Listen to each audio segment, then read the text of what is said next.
We're learning more about the southern border this morning and how deadly it can be for migrants. From high-speed chases to sudden drownings, the death toll is climbing for those who attempt to enter the country illegally. And it's becoming a multifaceted challenge for those on the front lines. NewsNation's Ali Bradley is on the southern border with the exclusive report. Ali, you've got the latest numbers and the true dangers that the migrants themselves face. Yeah, hey, Nick, this is not for the faint of heart here, trying to enter into the United States illegally. And where we are here in the Del Rio sector, it's actually leading the nation in migrant deaths. We know that there have already been 105 deaths in this sector alone accounted for. Now, how are those deaths being reported? Well, the number one cause is drowning, people trying to cross the Rio Grande. Next would be heat-related deaths, which it's extremely hot. It's going to be about 108 degrees today. And then finally, we have individuals who are ending up in these vehicle pursuits, vehicle crashes. We want to show you some video that we obtained from Texas DPS, a vehicle pursuit that actually ended up on Laughlin Air Force Base, of course, breaching a military installation. This vehicle was driving around for 10 minutes on base before it actually came to a stop. So Texas DPS says that a smuggler here in this situation on Friday, they led troopers on a high-speed chase through Val Verde County, which is where we are. Now, during that chase, the smuggler drove through a gate at Laughlin Air Force Base, continuing to evade. The suspect vehicle then drove off-road through a second fence. Those immigrants inside of that vehicle actually bailed out. The driver also bailed.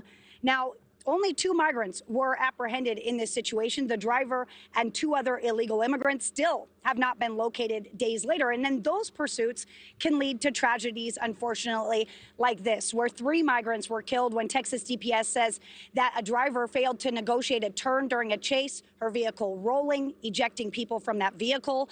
And while we are seeing substantially fewer apprehensions here in this sector, the number of deaths is actually averaging as high as when the number of encounters were more than triple what we're experiencing right now as the heat picks up. So here in the Del Rio sector, they're seeing about 4 deaths a week, while apprehensions are down to around 2,000 a week.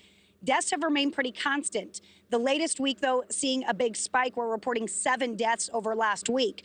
Border Patrol Chief Jason Owens posting a warning yesterday saying summer is upon us. High temperatures and remote ranch lands, deserts make already dangerous conditions even more dire. Now, the chief is reporting that since this fiscal year began in October, USBP rescued more than 3,700 people. Sources confirm 328 people have died along the southern border, and the agency has received 190 rescue beacon activations. Del Rio, as I mentioned, leading right now with 105 of those deaths. Now, look at this. The chief in the El Paso sector also putting out a warning, reporting that in the New Mexico area of the sector, there have been 6 migrant-related calls within 6 hours. That's what they're up against right now. So I mentioned that tragic crash, that deadly crash. We're standing here where it all really unfolded, Nick. So what happened is that car barreled down this road going about 120 miles an hour, hit a median hit that bushy area over there, rolled the car, and where we're standing, you can still see debris all over the place down here.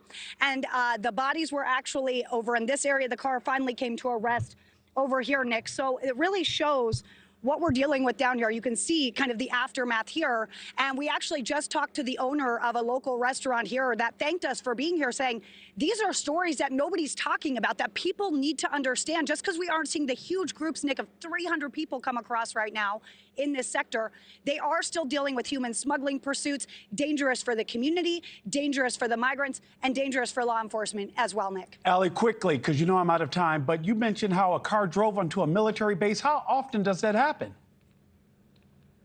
Yeah, so it hasn't happened very often, but we've had as many as 3 in the last kind of 3 weeks. We had Quantico being breached, right? Laughlin Air Force Base was breached twice within 8 days, Nick. So that is a national security concern. We've talked to national security experts that say that is something that they are worried about because it's the ease of getting onto that base. And again, that vehicle was traveling on base for 10 minutes before it actually came to a stop, raising those concerns for our national security and just how fortified our bases really are, Nick. Ali Bradley at the southern border with reporting you will only see on News Nation. Ali, thank you. Thank you for watching. Go to newsnationnow.com to find News Nation on your television provider. And don't forget to click the red subscribe button below to get more of News Nation's fact-driven, unbiased coverage.